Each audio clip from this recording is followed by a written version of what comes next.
Mõnus kuuse lõhn puhus kollase maja aknakardinate vahelt sisse ja päike paistis õues kutsuvalt. Mu sõbrad, arvan, et peaksime väikese jalutuskäigu tegema, arvas Pukanuta. Ja värske õhk on väga kasulik ja iga päev peaks õues käima, teadis Sinine Suss.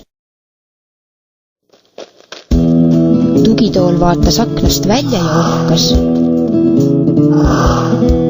Sinul, Suss, on hea, sa oled nii väikene, aga näiteks mina ja proua Diivan, meie ei mahu uksest õuegi. Aga mina saan endast kokku rullida.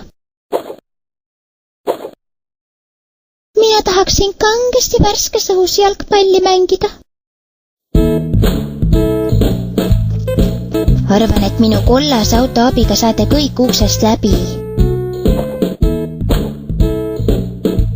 Tore, kui meile veel keegi külla oskaks tulla. Teate, paneme maja juurde sildi selle kohta, et me külalisi ootame.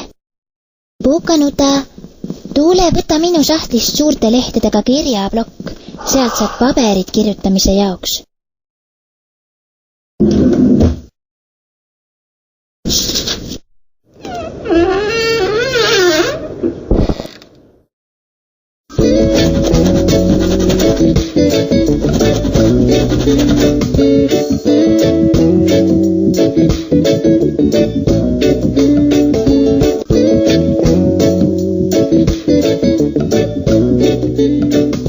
Ma arvan, et meil läheb koos uute sõpradega veel toredamaks.